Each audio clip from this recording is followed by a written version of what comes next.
Update, it's July 2nd, 2024. The time is 11:01 a.m. In attendance are Commissioners Matari, Brooks, and Duncan. Are there changes to the agenda? Hearing none. Public comment? Hearing none. Our first item, which I'll let you just run us through the agenda, JP, and we'll start with our solid waste projects. Okay, good morning, Commissioners. John Phillips for the record.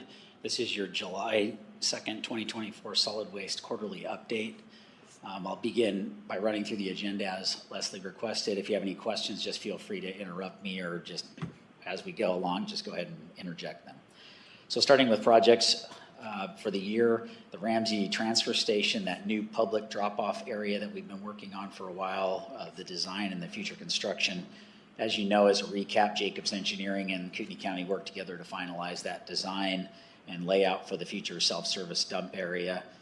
The design's complete. We've roughly staked the area. This planned future area will allow customers to come onto the site, avoid the scale house, be able to dump small loads, and then vacate the property. So hopefully cut way back on the traffic on site. Central Premix will be supplying the rock needed for this project. It's anticipated to be delivered the last week of July or in early August. Kootenai County Solid Waste staff will be constructing the site, actually placing the material with likely a dozer, and we do have a roller already mobilized on site, so we'll be doing the compaction, laying down the blanket for the subgrade, and making sure it's built to grades as specified by the engineer. So looking forward to getting going on that project. Moving on to leachate treatment, the pilot update. So just as an update again, or a recap, the leachate is considered an industrial wastewater. It can be difficult to treat. The department was notified in December of 22 that we would need to treat that wastewater in order to continue hauling to the Hayden area regional treatment plant if we needed help with the processing. Also, removing PFAS, PCBs, and TDS has become primary concerns for us to continue evaporating wastewater as needed at the landfill. So Kootenai County Solid Waste solicited local POTWs for potential future standards and acceptance. And then we moved on, ended up selecting a pilot company while working through with Jacobs Engineering. Dynatech was selected out of New Jersey, and they performed a bench scale treatability study that was successful, appeared to be. And so PO was issued for a full-scale pilot system in May of 2024, and the system is anticipated to arrive in July this month. Dynatech is optimistic that we will be able to process up to 1 million gallons per month while running the pilot. The amount of treatment will allow us to haul some of this treated wastewater to the Harbs treatment facility to make sure we're not impacting their plant, which will help determine the success of the project or the failure of the project. Also, the additional gallons treated of wastewater we will capture in the adjacent leachate pond, and then that will be sprayed up in the air for evaporation, so that we're hoping that cleaner water will evaporate at a quicker level because it'll be lower in some of the constituents like salt and other things that are more difficult to make water evaporate, I should say. So currently we're preparing for the arrival of that pilot system. Our crew's already lined in a contained area, so we built a prepared subgrade that sloped back to a wastewater pond, so that in the event there's any kind of spill from a tank, it would go right back into the pond to protect the environment. United Crown, we have used to run the necessary electrical. They're working on that right now. All of the recommended other supplies have been ordered or are being prepared to be ordered, such as pumps, cleaning chemicals, various plumbing fittings, etc. So we are preparing for the arrival of that machine, so we should be ready to go when it arrives. Moving on to landfill phase E3 construction. So as you know, a new area of the landfill known as landfill phase E3 expansion went out to bid in December of 2023. Selland Construction was awarded the bid for that project, and they have made great progress so far. The site's been cleared and grubbed in early June. That was completed. Since then, 90% of the subgrade has been excavated. This amounts to about 150,000 cubic yards of material still yet to be surveyed. They're paid on the per yard basis for that, so we'll get the survey soon. Liner materials are scheduled to be delivered just after the 4th of July, so that would be the materials needed to actually line the entire cell.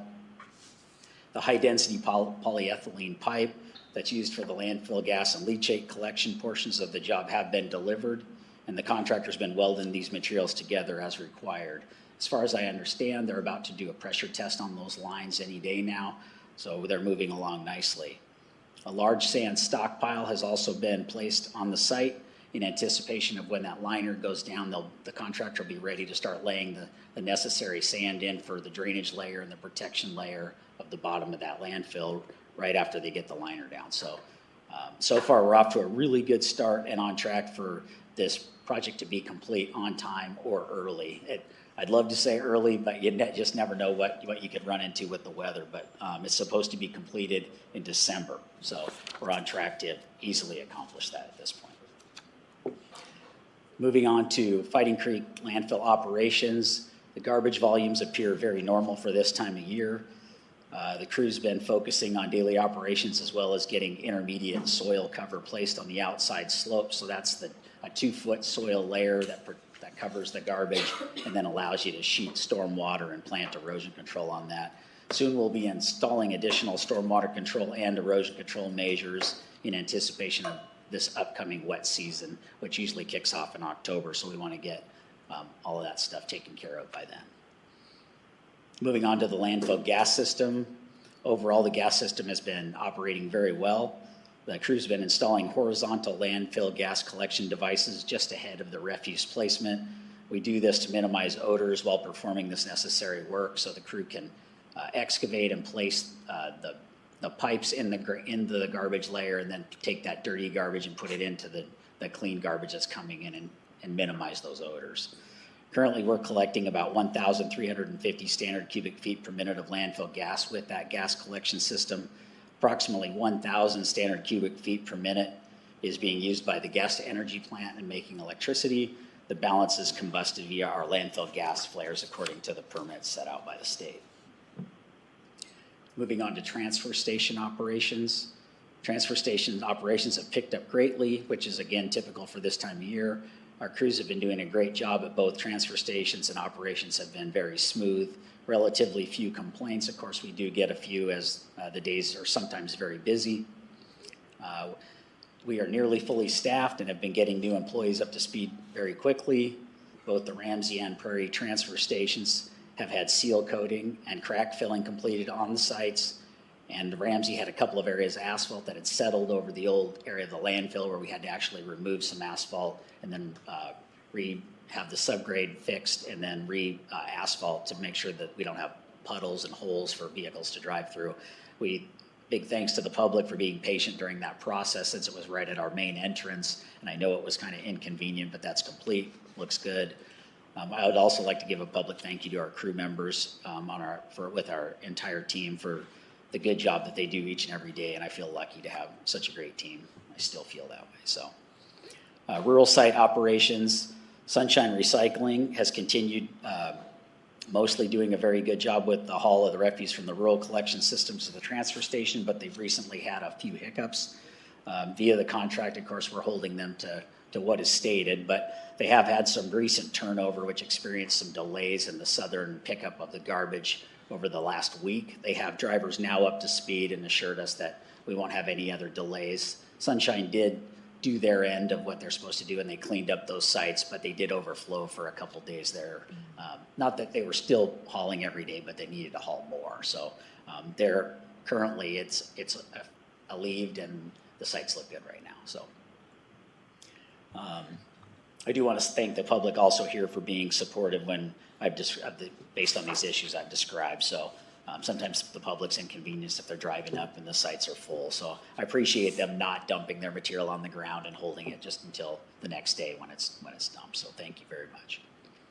Overall, the rural collection sites have been looking very good, and the level of abuse has picked up slightly. That is typical for this time of year.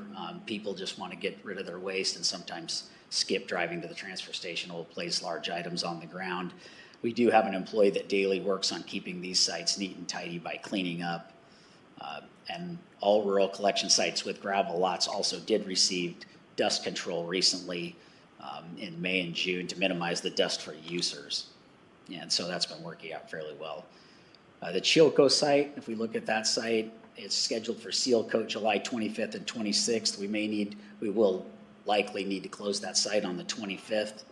To give the contractor, because there's so many dumpsters there, to get them off the site so they can get that seal coating done quickly.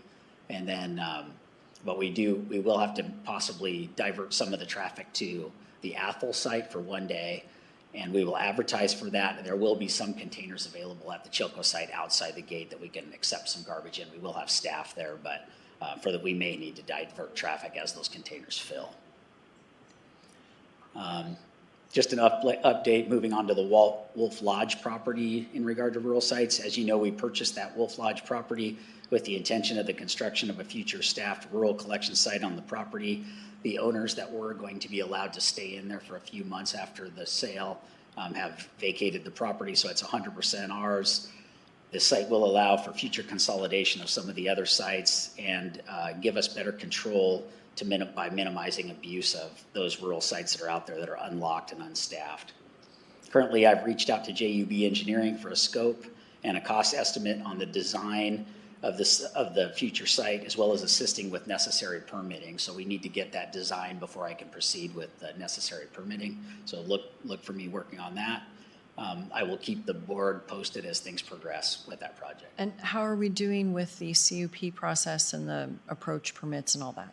So that's what we will need is a design in order to proceed with that. So we'll have to submit exactly what it needs to look at with stormwater grades and other control measures. Okay, so you don't go for the other things first. Yeah. You have to wait for the design. Yeah, so we'll want to get that before we proceed. But things look very good, very positive for obtaining that.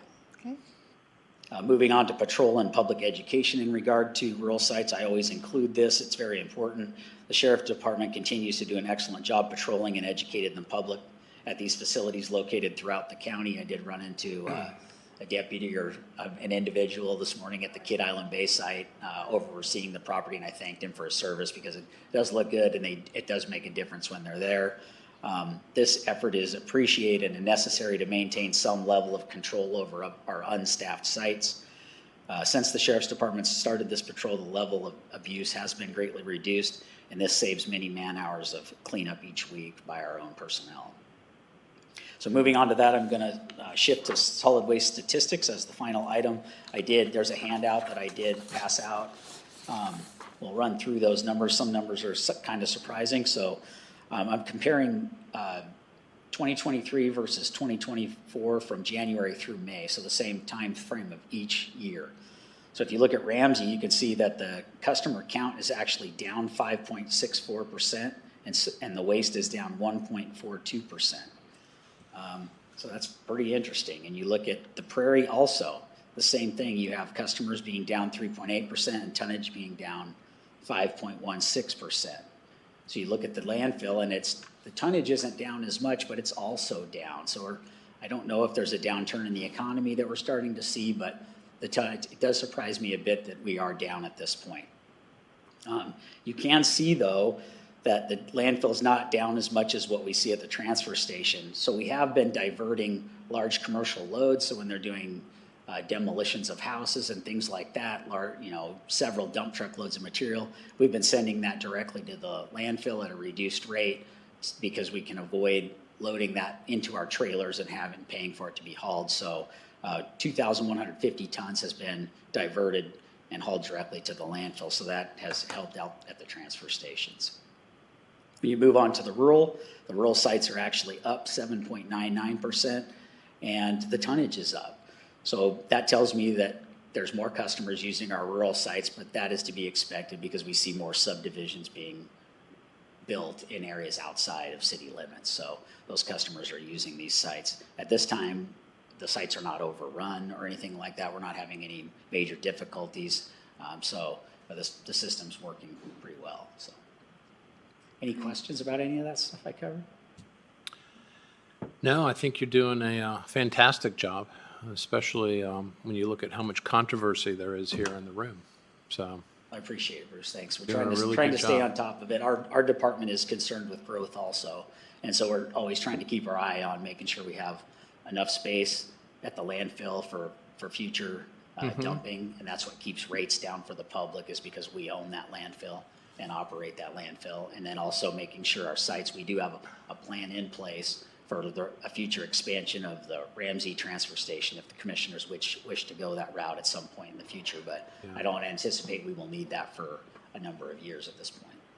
Well, one of the things about what you do that I think stands out is the fact that the cycles for your department sometimes are very long. And so it doesn't seem like much is happening, but you're incrementally getting closer to where that landfill needs to be replaced because it gets filled up. Absolutely. And that could be a 20-year life cycle. And so you have to constantly keep your eye on the horizon. And so it's not an easy job to see that, where a smaller department or something that has more transactions, where you can see the activity much faster. So, good job. All right, thank you. All right, Bill? I sound like a broken record. JP does a great job, and his people are fantastic. Thank you, Bill. Public comment? Okay, hearing none. 11:16, meeting adjourned. All right, thank you.